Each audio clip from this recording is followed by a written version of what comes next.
Good day everyone, this is group number 4. In this video, we are going to discuss science and technology and nation building. Science and technology hold the key to the progress and development of any nation.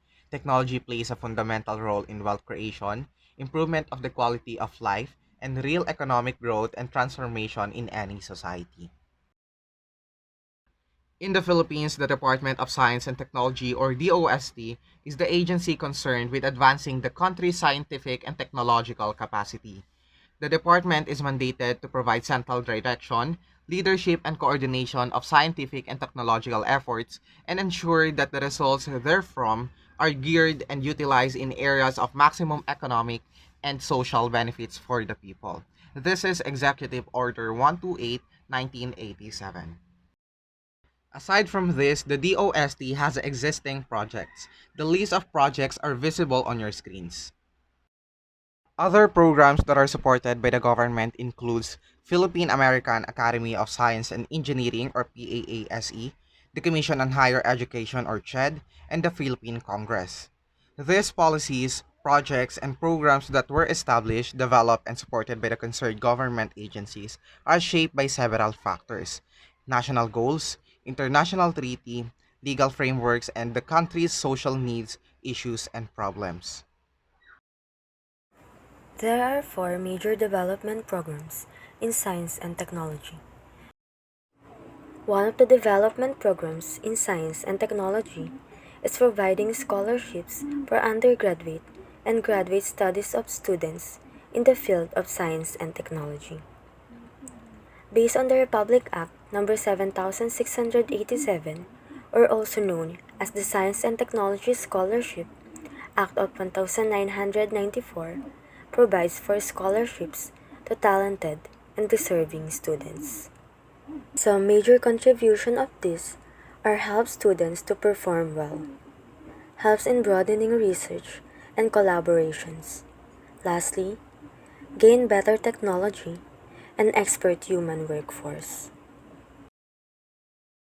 The second development under the science and technology is the establishment of the National Science Complex and the National Engineering Complex within the University of UP Diliman. It trained countless professional engineers and non-engineers that continuous education program.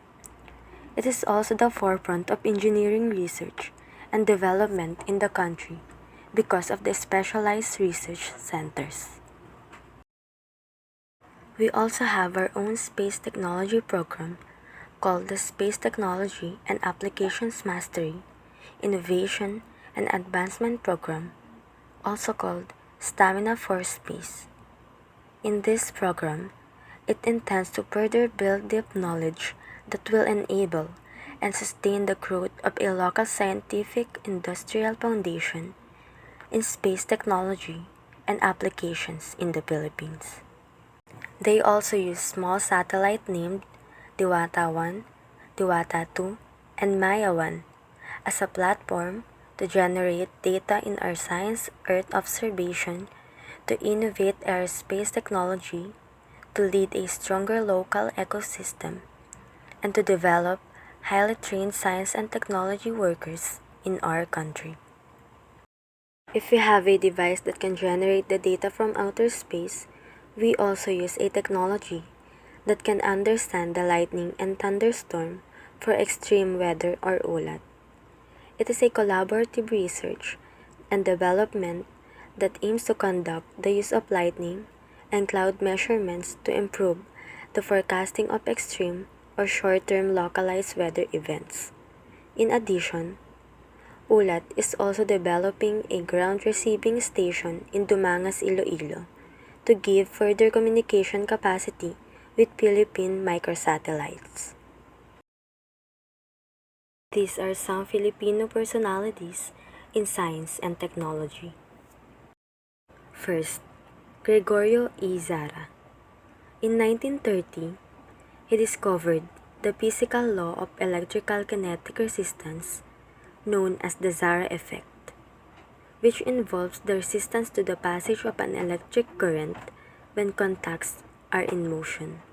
Gregorio Zara amassed 30 patents, In the year of his death, he was presented the National Scientist Award, the highest honor the Philippine government gives to Filipino scientists by President Ferdinand E. Marcos. Second, Dr. Alfredo C. Santos. He graduated with a bachelor's degree in pharmaceutical chemistry from the University of the Philippines in 1923. He studied a wide variety of Philippine medicinal plants and focusing on the alkaloids. He also pioneered studies in the isolation and elucidation of chemical components from indigenous Philippine plants.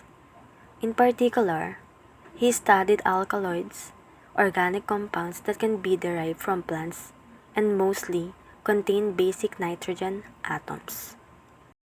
And lastly, Fe Del Mundo. She makes a major breakthrough in immunization and in the treatment of jaundice, and providing health care to thousands of poor families. She is credited with studies that led to the invention of the incubator and the jaundice relieving device. Her methods, like a broth, diet for curing diarrhea, have spread throughout the world and saved millions. Science education in the Philippines. Getting deeper into the discourse of science education, John Dewey stressed the importance of utilizing the natural environment to teach students. Accordingly, nature must indeed furnish its physical stimuli to provide wealth of meaning through social activities and thinking. It's not surprising, therefore, that science education is important. The concept of science education. Teaching science involves developing ways on how to effectively teach science. Understanding science implies developing and applying science process skills and using science literacy in understanding the natural world and activities in everyday life.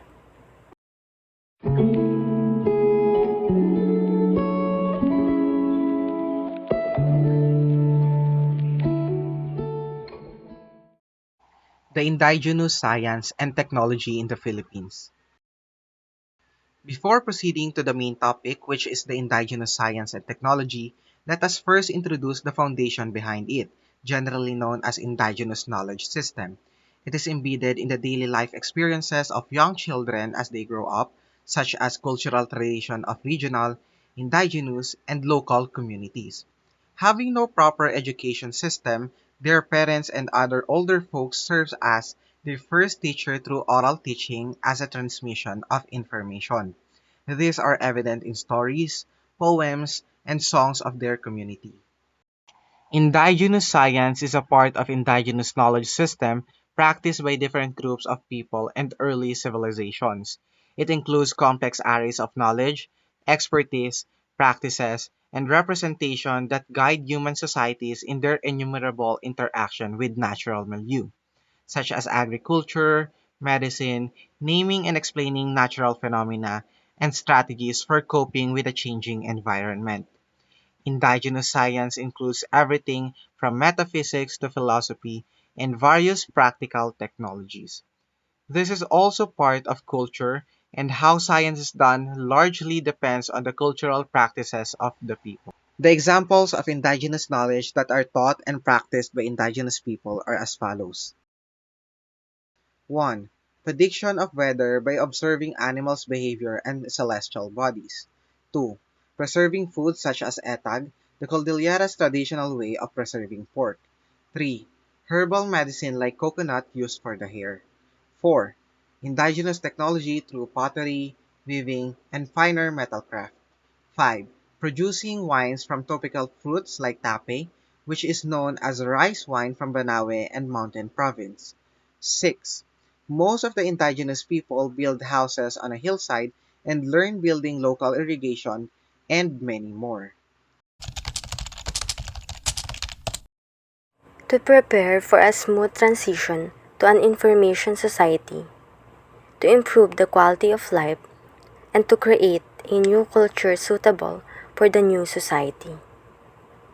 However, the Philippines has robust scientific facilities in fields like genetics, agriculture, food manufacturing, and conservation. Filipinos prefer to excel in those. There are also 5 roles of science and technology for future development: to ensure national security and social stability, to sustain the growth of the national economy and to improve its efficiency, to prepare for a smooth transition to an information society, to improve the quality of life, and to create a new culture suitable for the new society. The Philippine government introduced and implemented programs, projects, and policies to boost science and technology. The goal is to prepare the whole country and its people to meet the demand of technology-driven world and capacitate the people to live in a world driven by science. Padilla Concepcion 2015 reported that back in 2015, in response to ASEAN 2015 agenda, the government, particularly the Department of Science and Technology, or DOST, has sought the expertise of the National Research Council of the Philippines, or NRCP, consult various sectors in the society to study how Philippines can prepare itself in meeting the ASEAN 2015 goals. 1. Social sciences, humanities, education, international policies and governance. 2. Physics, engineering, industrial research, earth and space sciences, and mathematics. 3. Medical, chemical, and pharmaceutical sciences. 4. Biological sciences, agriculture, and forestry.